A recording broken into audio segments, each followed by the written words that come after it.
Bonjour bien-aimés dans le Seigneur, je bénis notre Dieu pour la grâce qu'il nous fait en ce jour de pouvoir encore partager sa parole. Et surtout en cette période où pratiquement tout le monde est en train de parler de la Pâque, tout le monde est en effervescence par rapport à cet événement que nous appelons la Pâque.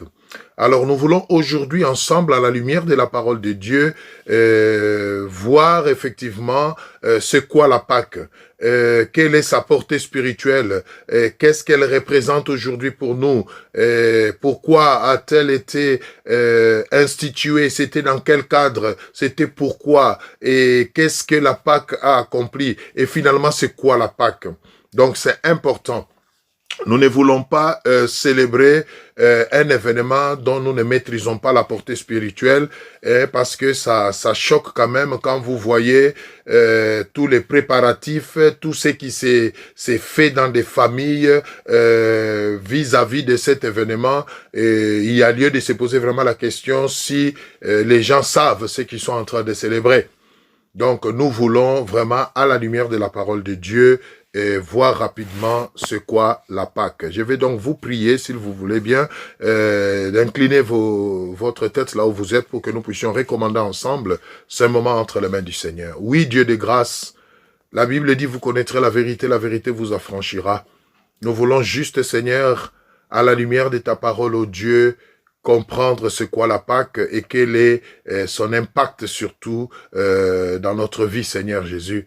Aide-nous pendant ces temps, que toute incrédulité, endurcissement de cœur soit éloigné de nous, Seigneur, mais que le Saint-Esprit puisse nous parler, nous éclairer et nous édifier en ce qui concerne cet événement que nous appelons la Pâque. Que toute la gloire te revienne au nom de Jésus-Christ. Amen. Voilà, bien-aimé, la Pâque. Alors, pour bien comprendre la Pâque, il est important de rentrer à l'origine, de voir dans quel contexte la Pâque a été instituée et qu'est-ce qu'elle voulait dire en ce moment-là quand elle a été instituée dans l'Ancienne Alliance. Et après, nous allons passer dans la Nouvelle Alliance pour voir aujourd'hui la Pâque, c'est quoi, qu'est-ce qu'elle représente pour nous. Mais avant d'en arriver là, j'aimerais déjà que nous puissions nous mettre d'accord par rapport à une vérité qui est très fondamentale et qui va nous aider, n'est-ce pas, à parler un même langage tout au long de ce partage. Il est important de savoir que tout ce qui s'est passé dans l'Ancien Testament, dans l'Ancienne Alliance, c'était pour préfigurer, c'était pour annoncer les choses qui devaient s'accomplir plus tard. C'est très important. Et le Seigneur est passé par, moi j'ai l'habitude d'appeler ça des matériels didactiques. Il a utilisé la nation d'Israël, par exemple, comme matériel didactique entre ses mains pour montrer comment il est capable de marcher avec les hommes, pour préfigurer même son plan universel pour le salut de l'humanité en utilisant une nation qu'il a choisie, que nous appelons Israël. Oui. Et tout ce qui a été fait dans l'Ancienne Alliance avec Israël, avec Moïse, avec les prophètes, c'était pour annoncer ce qui devait se faire au bout du tunnel et pas avec un homme, mais avec lui-même Dieu, n'est-ce pas, fait homme sur la terre pour sauver l'humanité. Dieu avait en vue de sauver toute l'humanité, sauver le monde de la puissance du péché, libérer et délivrer le monde de la puissance du péché. Mais il sait plus en utilisant dans l'Ancienne Alliance une nation qu'il s'est choisie, qu'on appelle Israël, selon le cheminement, n'est-ce pas, que lui-même avait déjà planifié d'avance pour ce peuple, pour qu'aujourd'hui nous puissions comprendre la portée, n'est-ce pas, de ce qui était le plan éternel ou universel, j'allais dire, de Dieu pour toute l'humanité, et non pas seulement pour un seul peuple.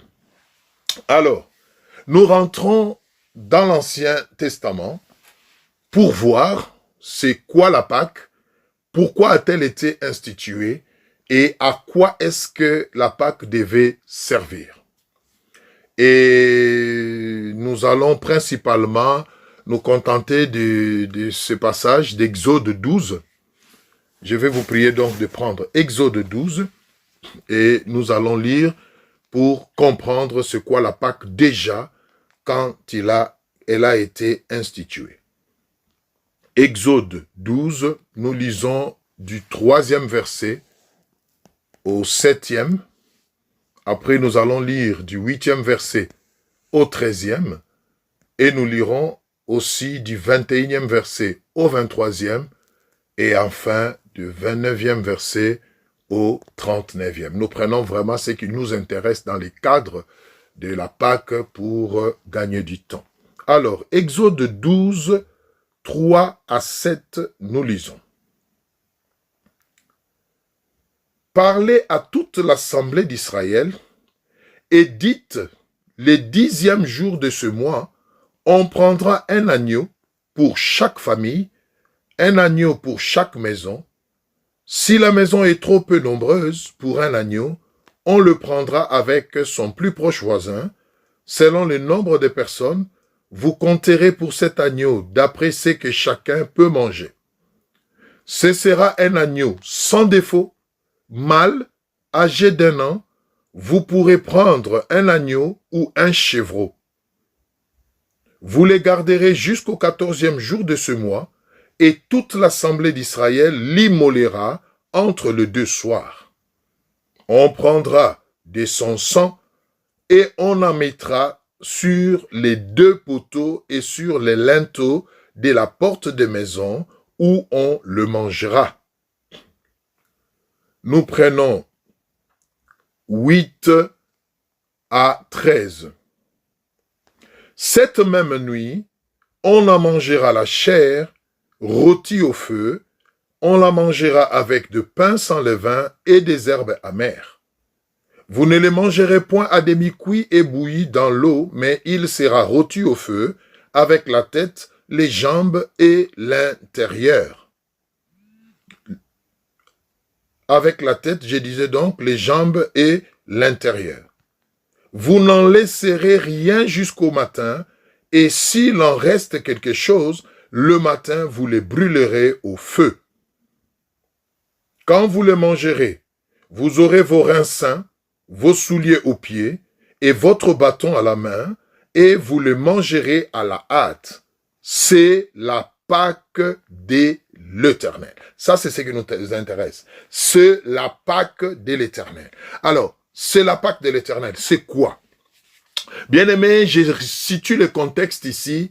Ici, nous sommes à l'époque où le peuple d'Israël, le peuple élu de Dieu, n'est-ce pas, dans l'ancienne alliance, était en esclavage en Égypte, sous le contrôle et la servitude du Pharaon.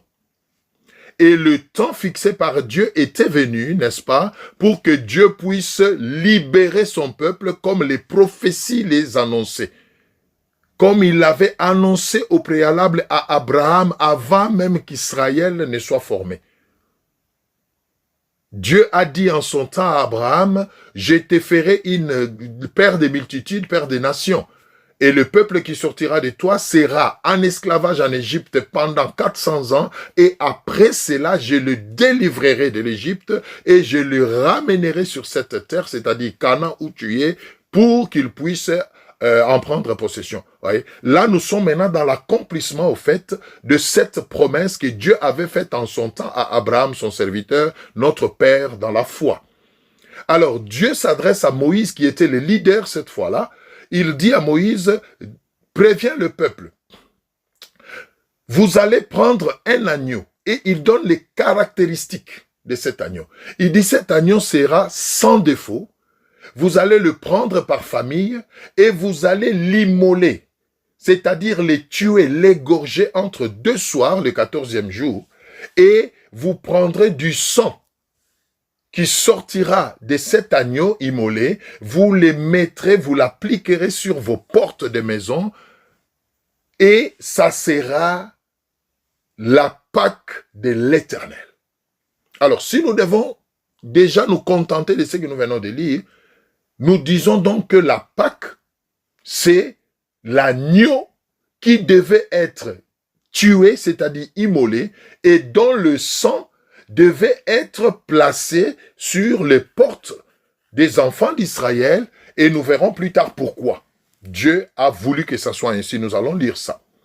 Mais à ce niveau déjà, nous comprenons que la Pâque de l'Éternel, c'est représenté, c'est symbolisé par l'agneau sans défaut, qui devait être immolé par chacune des familles d'Israël, n'est-ce pas, et dont le sang devait être utilisé comme signe, comme sceau, n'est-ce pas, sur leur maison. Oui, mais pourquoi? Pourquoi l'agneau devait être immolé? Pourquoi son sang devait être mis sur les linteaux des maisons des enfants d'Israël? Pourquoi? Nous continuons notre lecture. Nous lisons maintenant donc le verset 21 à 23. Nous allons aller vraiment progressivement et systématiquement pour que l'on comprenne. Le verset 21 à 23, la Bible dit ceci. Nous sommes toujours dans Exode 12. Moïse appela tous les anciens d'Israël et leur dit, « Allez prendre du bétail pour vos familles et immoler la Pâque. Vous prendrez ensuite un bouquet d'hysope. Vous le tremperez dans le sang, qui sera dans le bassin, et vous toucherez les linteaux et les 2 poteaux de la porte avec le sang qui sera dans le bassin. Nul de vous ne sortira de sa maison jusqu'au matin. » Écoutez maintenant la raison pour laquelle l'agneau devait être immolé et son sang mis sur les linteaux des maisons des enfants d'Israël. Quand l'Éternel passera pour frapper l'Égypte et verra le sang sur les linteaux et sur les 2 poteaux, l'Éternel passera par-dessus la porte et il ne permettra pas aux destructeurs d'entrer dans vos maisons pour frapper. Vous voyez? C'est ça la raison. Donc, le Seigneur avait en vue de délivrer son peuple, de mettre fin aux souffrances de son peuple, à la servitude de son peuple d'Israël, que Pharaon et les Égyptiens faisaient souffrir son peuple. Dieu a décidé de délivrer son peuple. Et pour le faire, il a institué la Pâque, c'est-à-dire ces rituels, cette cérémonie que le peuple devait faire pour que quand il viendra pour frapper les ennemis de son peuple, c'est-à-dire les Égyptiens, n'est-ce pas, qu'il puisse épargner son peuple en voyant le sang. Oh bien-aimés, souvenez-vous toujours, nous allons les confirmer par la parole de Dieu, toutes ces choses n'étaient que la préfiguration de ce qui devait venir plus tard avec l'excellence en Christ Jésus. Vous voyez? C'est ça la Pâque. Donc, avec ces éléments que nous venons déjà de voir, nous pouvons aisément définir la Pâque au niveau de l'Ancien Testament comme étant une institution, un ordre de Dieu à son peuple, n'est-ce pas, de prendre un agneau, de l'immoler et de mettre le sang sur leurs portes pour que quand il viendra exercer les jugements, son peuple soit épargné afin qu'il soit délivré. Donc la Pâque, bien-aimé, c'est la délivrance que Dieu accorde à son peuple par rapport à ses ennemis, d'une part, et d'autre part, c'est les jugements qu'il exerce sur ses oppresseurs. C'est ça la Pâque. C'est ça la Pâque. Dieu vient délivrer son peuple de l'esclavage de l'Égypte et frappe ou punit ou juge les oppresseurs de son peuple. C'est ça la Pâque, bien-aimé. La Pâque, c'est notre délivrance. Ici, le peuple d'Israël était comme un matériel didactique que le Seigneur a utilisé, parce que c'est la nation qu'il avait choisie. Mais c'était juste pour préfigurer ce qu'il allait accorder comme grande délivrance, non pas à une nation que nous appelons Israël, mais au monde entier, à l'humanité entière, par rapport à la puissance du péché, par rapport au monde des ténèbres. Et l'Égypte ici préfigurait le monde, préfigurait les ténèbres qui devaient être jugées par Dieu, n'est-ce pas, par des grands jugements. Et l'Israël préfigurait le peuple de Dieu, le monde entier, toute l'humanité. Alléluia, que Dieu visait, n'est-ce pas, de libérer de la puissance du péché. C'est ça la Pâque. Qu'on ne vous dise pas autre chose, bien-aimés. La Pâque a une portée spirituelle très importante. Et à mon humble avis, j'estime que c'est l'événement le plus profond que nous devons célébrer en exprimant notre reconnaissance à Dieu pour la délivrance de l'humanité. Et le diable sait que la Pâque est un événement profond qui a une portée spirituelle profonde et que quand elle est célébrée à sa juste valeur, la délivrance s'opère effectivement. Et dans sa ruse et sa méchanceté, qu'est-ce que le diable a fait? Il s'est arrangé pour que cette grande œuvre qui est la Pâque soit profanée. Regardez aujourd'hui comment on célèbre la Pâque. On célèbre la Pâque avec des lapins, avec des chocolats, avec l'apéro. C'est-à-dire, le diable s'est arrangé pour banaliser cette institution divine. Et pourtant, la Pâque, c'est l'occasion où les familles, où l'Église doit être mobilisée pour célébrer Jésus, pour lui remercier, pour lui exprimer sa reconnaissance, pour la délivrance qu'il a accordée. Mais on a limité ces grands événements à des rituels qui n'ont rien à voir avec ces... Nous venons de lire dans la Bible ici, la Pâque, c'est l'agneau qui devait être immolé. Mais aujourd'hui, surtout à l'Occident, on vous parle du lapin, un lapin qui pond des œufs et ces œufs-là sont des chocolats. Mais ça n'a rien à voir. Nous venons de lire ici, nulle part on nous a parlé de lapin ici. On a parlé d'un agneau. Et nous verrons dans le Nouveau Testament, dans la Nouvelle Alliance, cet agneau-là, c'était qui? L'agneau animal qui devait être immolé n'était qu'un symbole de la perfection. Ces symboles annonçaient la perfection qui devait venir après. Mais regardez aujourd'hui, la Pâque est banalisée. Les gens crient Pâque, ce qui est encore pire, même les païens. Ils vous diront qu'ils sont en train de célébrer la Pâque. Mais c'est quoi la Pâque? Ils ne servent même pas. Et ce qui est encore choquant même dans l'église aujourd'hui, les gens célèbrent la Pâque, mais posez la question, c'est quoi la Pâque? Les gens ne sont pas en mesure de vous dire c'est quoi la Pâque. Bien aimé, la Pâque, c'est le comble de l'amour de Dieu pour l'homme.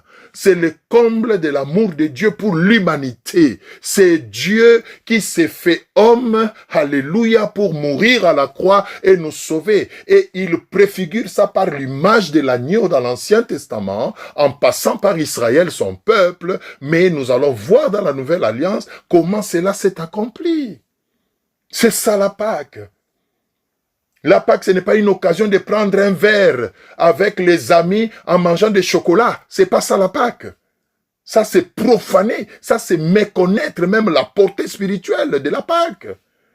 La Pâque, c'est une période où nous nous recueillons. C'est une période où nous nous humilions devant le Seigneur. Nous reconnaissons sa grandeur, son amour pour nous et nous réajustons notre marche. Nous revenons à ses pieds.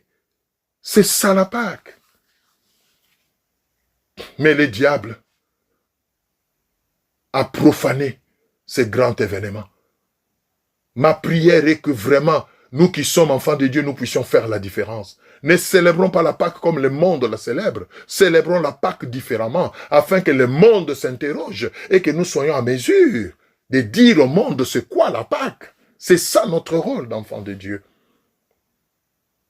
Donc nous retenons à ce niveau de l'Ancien Testament que la Pâque, c'est la délivrance, n'est-ce pas? C'est la libération du peuple de Dieu de l'esclavage de ses oppresseurs, d'une part, et le jugement de Dieu contre ses oppresseurs, qui est l'Égypte. Et nous retenons qu'ici, Israël représente l'humanité comme matériel didactique, et l'agneau représente Christ qui devait venir. Nous allons le voir dans la Bible tout à l'heure, et le sang qui a coulé de l'agneau immolé, c'est justement le sang qui coulera plus tard des meurtrissures de Christ, de sa tête couronnée d'épines, de son flanc percé. Alléluia.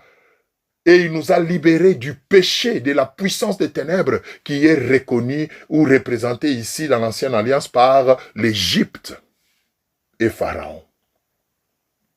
Voilà la Pâque dans l'Ancien Testament. Ça n'a rien à voir avec les lapins, ça n'a rien à voir avec les chocolats de Pâques. Chocolat de Pâques, c'est où? C'est écrit où?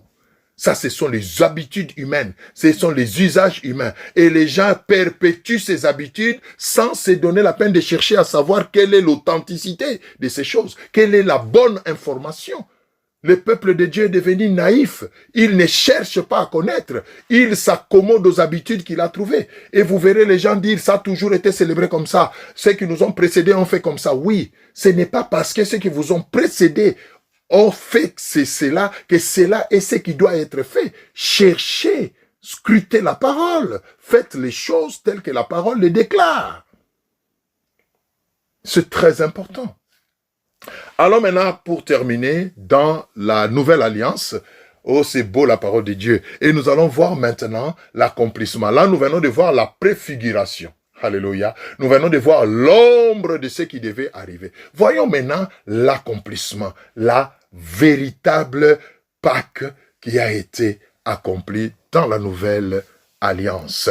Et je vous préviens, vous verrez, nous verrons ensemble que la Pâque, contrairement à l'Ancienne Alliance, la Pâque qui ne consistait qu'à la délivrance d'une part et au jugement d'autre part, nous verrons que dans la Nouvelle Alliance, la Pâque a pris des dimensions extraordinaires, oh bien-aimé, et qui manifestent vraiment l'amour de Dieu pour l'homme. C'est très, très, très important qu'on puisse comprendre ces choses. Alors, nous allons prendre notre premier passage dans le Nouveau Testament. Nous prenons donc Jean 1, 29 et nous lisons. Jean 1, 29. Nous voulons voir c'est quoi cet agneau ou c'est qui était l'agneau que le peuple devait en son temps immoler. Il représentait quoi? Il représentait qui? Jean 1, 29. La Bible dit ceci, Jean 1, 29. Je vous laisse trouver aussi. Écoutez ce que la Bible dit. Oh, c'est merveilleux. Jean 1, 29. Le lendemain, Jean-Baptiste vit Jésus venant en lui et il dit, « Voici l'agneau de Dieu qui ôte le péché du monde. » Alléluia. Jean-Baptiste, en train de baptiser les gens dans le Jourdain, tout à coup, il voit Jésus-Christ s'approcher, venir vers lui pour être baptisé aussi. Et il le pointe du doigt, poussé par le Saint-Esprit, la révélation. Il dit, voici l'agneau de Dieu. Qui fait quoi? Qui ôte le péché du monde. C'est ça la Pâque. Nous avons vu dans l'Ancien Testament que Moïse a instruit le peuple de tuer un agneau. Cet agneau était l'image de Christ qui devait venir.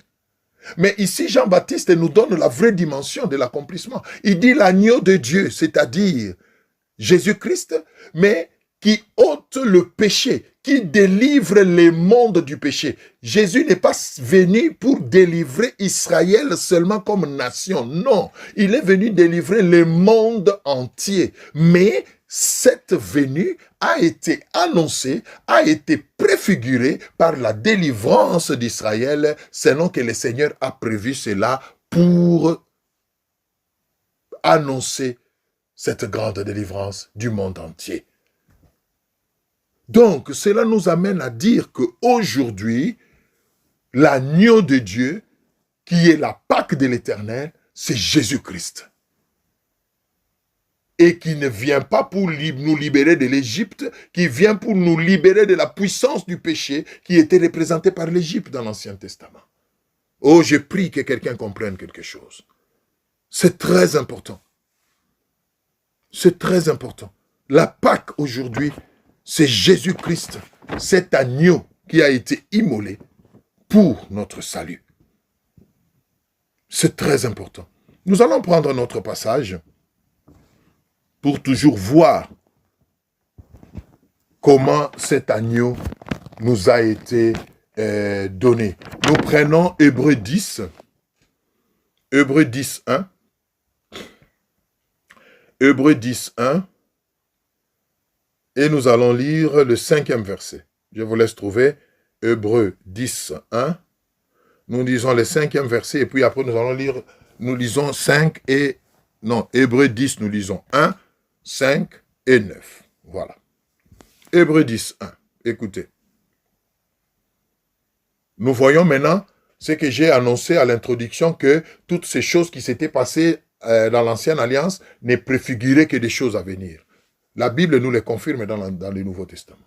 Après avoir autrefois, à plusieurs reprises et de plusieurs manières, parlé à nos pères par le prophète, prenons le verset 5.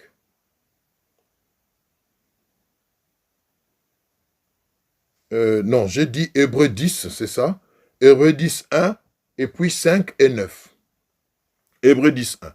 En effet, la loi qui possède un nombre de choses à venir, et non l'exacte représentation des choses, ne peut jamais, par les mêmes sacrifices qu'on offre perpétuellement chaque année, amener les assistants à la perfection. Prenons le verset 5.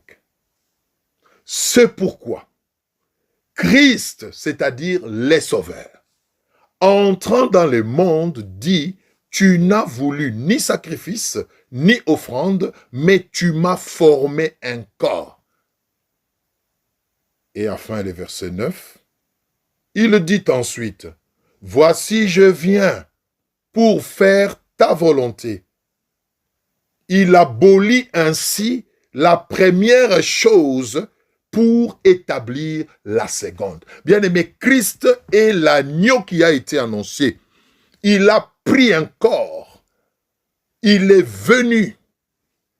Il a donc aboli par sa venue la première chose, c'est-à-dire l'agneau animal qu'on devait tuer physiquement et recueillir le sang pour mettre comme signe sur le linteau.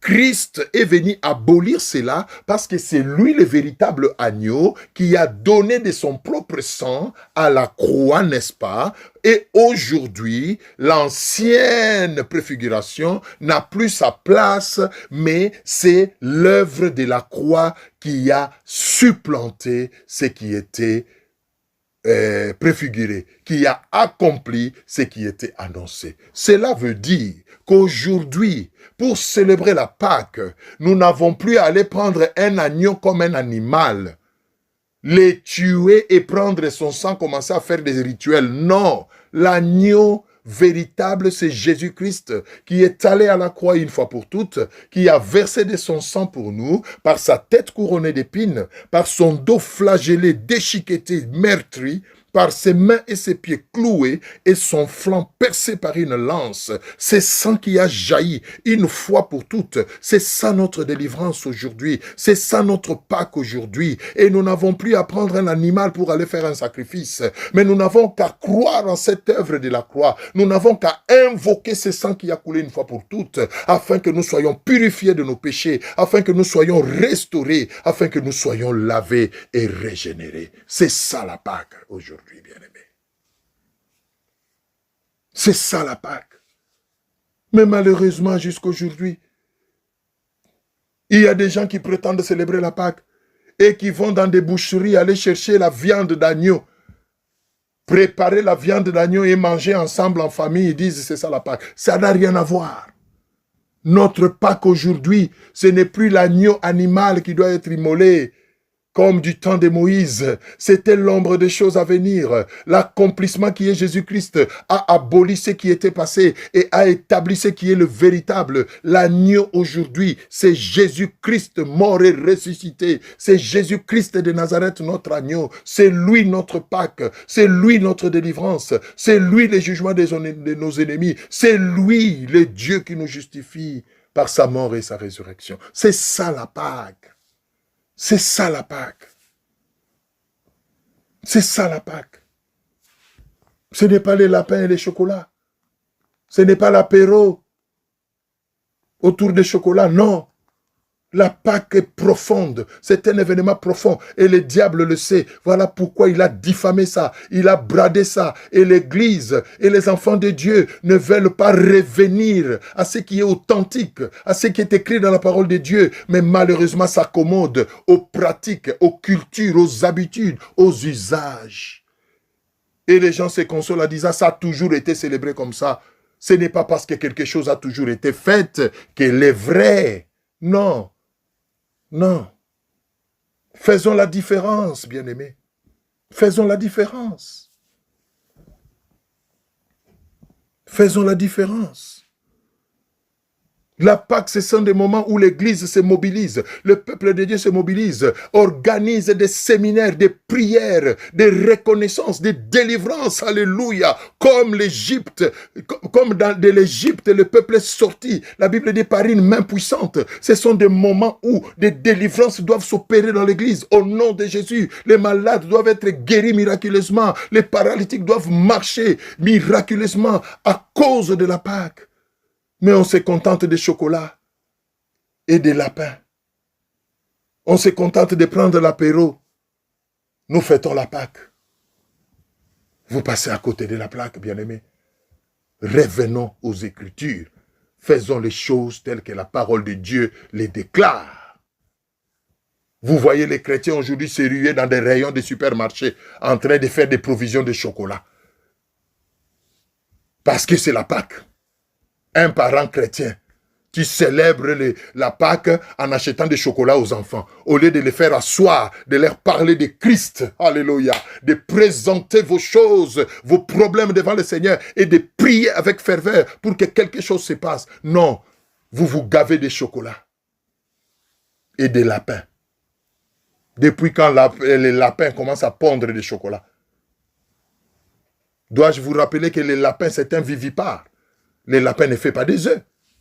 Les œufs de la Pâque. C'est écrit où dans la Bible? C'est écrit où? Bien-aimé, la Pâque, c'est Jésus-Christ. La Pâque, c'est Jésus-Christ. Alors, nous allons terminer en voyant maintenant, contrairement à l'ancienne alliance où la Pâque signifiait la délivrance du peuple d'Israël et les jugements de l'Égypte, les ennemis du peuple, la Pâque dans la nouvelle alliance a pris plusieurs dimensions. 1. La Pâque, c'est les dons de Dieu pour nous aujourd'hui. Jean 3,16. Car Dieu a tant aimé le monde qu'il a donné son Fils unique, afin que quiconque croit en lui ne périsse point, mais qu'il ait la vie éternelle. C'est ça la Pâque.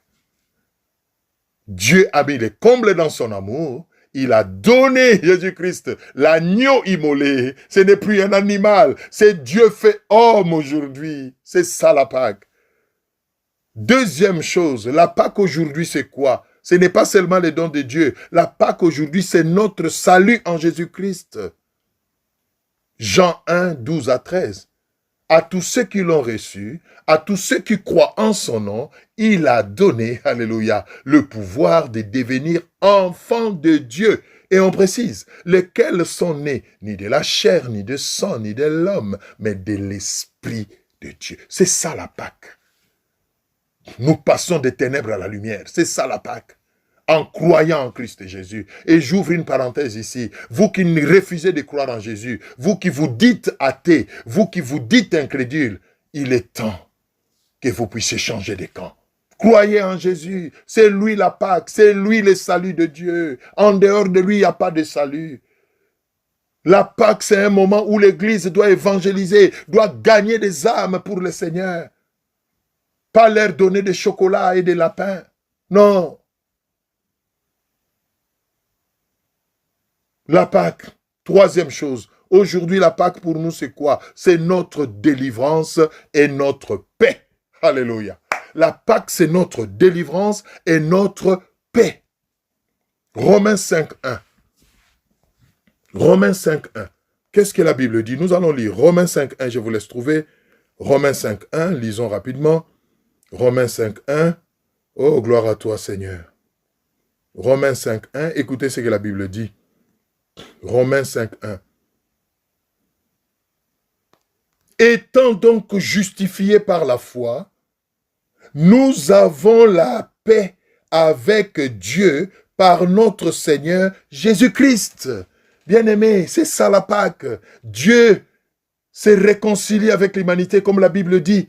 À la croix, Dieu était en train de se réconcilier avec l'humanité par son Fils Jésus. Et cela nous donne la paix. Aujourd'hui, nous avons la paix avec Dieu. Dieu ne nous juge plus. Dieu ne nous condamne plus aujourd'hui. Quand il nous regarde, il ne nous voit plus selon notre nature humaine, mais il voit Jésus-Christ en nous et il est en paix avec nous. Il nous agrée. C'est ça la Pâque.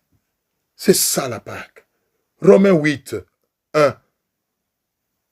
Il n'y a donc maintenant aucune condamnation pour ceux qui sont en Jésus-Christ. La Pâque, c'est notre délivrance. Nous sommes libérés de la culpabilité. Nous sommes libérés du péché. Nous sommes libérés de la mort. Nous sommes libérés de la perdition. C'est ça la Pâque. Notre paix et notre délivrance, bien-aimés. Oh, alléluia. C'est quoi la Pâque aujourd'hui? La Pâque, c'est notre victoire. Bien-aimés, aujourd'hui, nous ne combattons pas pour la victoire, mais nous combattons dans la victoire, parce que Jésus-Christ, notre Pâque, a remporté la victoire à la croix une fois pour toutes, et il nous a introduits une fois pour toutes dans cette victoire. Oh! Aujourd'hui, nous combattons, non pas pour avoir la victoire, mais pour attester notre victoire, parce que nous l'avons déjà en Jésus-Christ, notre Pâque. Jean 16, 33. Jean 16, 33. Qu'est-ce que la Bible dit? Jean 16, 33. Je vous laisse trouver. Jean 16, 33. Alléluia. Jean 16, 33. La Bible dit ceci. Je vous ai dit ces choses afin que vous ayez la paix en moi. Vous aurez des tribulations dans le monde, mais prenez courage, car j'ai vaincu le monde. Bien-aimé, la Pâque, qui est Jésus-Christ, nous donne la victoire. Il nous prévient que nous aurons des tribulations, mais prenons courage. Oh, vous qui êtes malades, vous qui traversez des épreuves dures, vous qui ne comprenez pas ce qui vous arrive, vous qui êtes sous l'emprise de la stérilité, laissez-moi vous dire, ne baissez pas les bras, prenez courage. Jésus-Christ, notre Pâque, a vaincu le monde.